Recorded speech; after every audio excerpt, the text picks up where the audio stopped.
ભારતીય સમગ્ર માર્કેટની અપડેટ આપવા બદલ આપનો આભાર।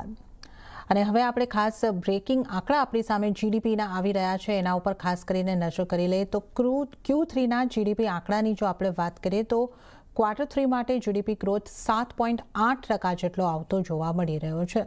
7.8% જીડીપી ગ્રોથ આવ્યો છે। અનુમાન જે હતું એ 7.7%નું હતું, તો અનુમાનની આસપાસનો જીડીપી ગ્રોથ આપણને થોડો વધારે જીડીપી ગ્રોથ આપણને આવતો અહીંયા આગળથી જોવા મળી રહ્યો છે। તો જીડીપીના આંકડા Q3ના જીડીપી આંકડા 7.8 ઉપર જીડીપી ગ્રોથ આપણને આવતો જોવા મળી રહ્યો છે।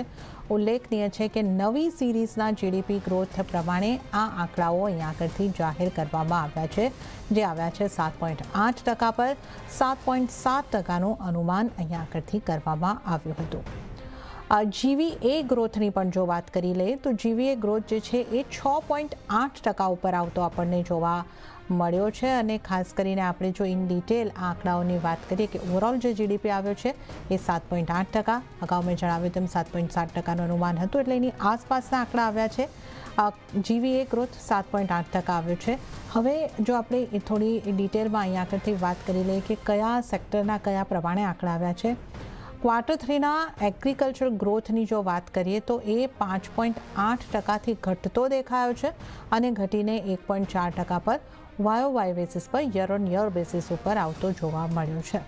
અને માઇનિંગ ગ્રોથની વાત કરીએ તો માઇનિંગ ગ્રોથમાં પણ Q3માં આપણને ઘટાડો થતો જોવા મળ્યો છે। 13.1% હતો, ત્યાંથી એ ઘટીને 4.7% પર YOY ધોરણે આવતો જોવા મળ્યો છે। તો Q3ના જીડીપીના આંકડા જે છે એ અહીંયા આપણે અહીંયા આગળથી જોઈ રહ્યા છે, જે આપણે જે રીતે વાત કરી 7.8% પર 7.7%નું અનુમાન હતું, એના લગભગ આસપાસ આપણને આંકડા આવતા જોવા મળી રહ્યા છે।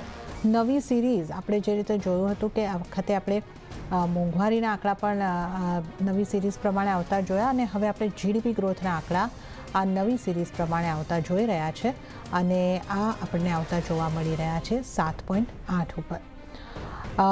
જીવીએ ગ્રોથ 7.8, એગ્રીકલ્ચર ગ્રોથની આપણે જે રીતે વાત કરીએ એમાં ઘટાડો નોંધાયો છે 5.8%થી ઘટીને 1.4% પર। માઇનિંગ ગ્રોથમાં પણ ઘટાડો દેખાયો છે 13.1%થી ઘટીને 4.7% પર આવતો આપણને જોવા મળ્યો છે YOY ધોરણે।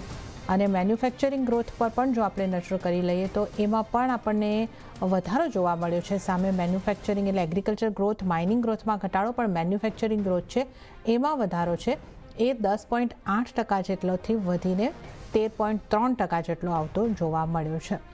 કન્સ્ટ્રક્શન ગ્રોથની વાત કરીએ Q3માં પણ આપણે એક વધારો આવતા જોઈ રહ્યા છે 6.4%થી વધીને 6.6% પર, અને પ્રાઇવેટ કન્ઝમ્પશન ગ્રોથમાં પણ વધારો છે 6%થી વધીને 8.7% પર।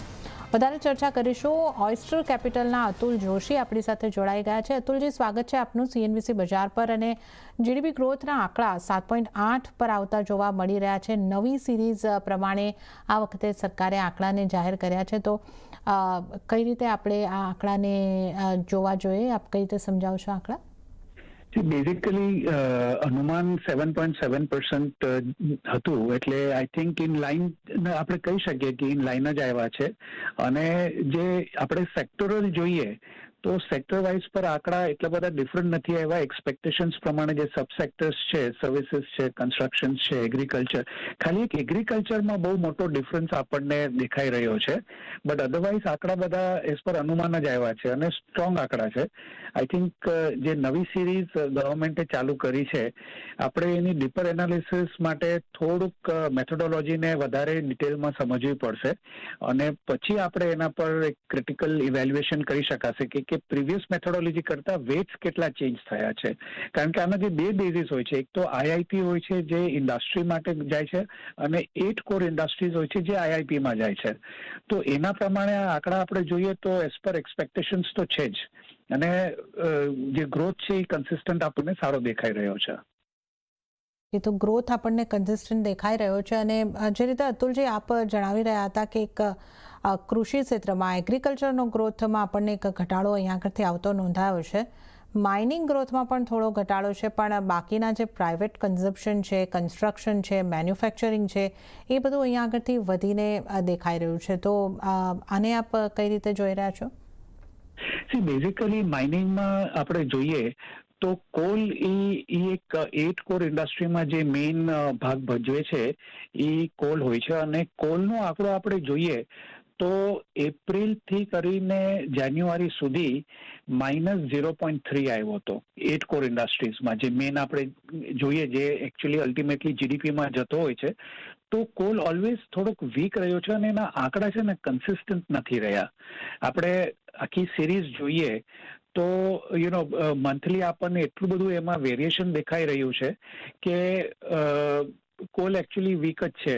અને બીજો આ વખતે જે વરસાદ પણ પડ્યો એ ખાસો એવો એક્સટેન્ડેડ પડ્યો હતો, અને કમોસમી વરસાદ પડ્યો હતો જાન્યુઆરી ફેબ્રુઆરીમાં. એટલે આઈ થિંક કોલનું જે છે એ આંકડો સારો એવો વીક આવ્યો છે, અને આપણે આ જે સિરીઝ આવી છે એના પ્રમાણે એનો જે બેઝ ચેન્જ થયો છે એની પર થોડીક ઇફેક્ટ એમાં આવી છે. ઓકે, તો આપણે જીડીપીના આંકડા ઉપર ખાસ ચર્ચા કરી, અને અતુલજી આપનો ખૂબ ખૂબ આભાર અમારી સાથે જોડાવા બદલ, અને આ અંગે અમારી સાથે ચર્ચા કરવા બદલ આપનો આભાર. ત્યારે જ સમાચાર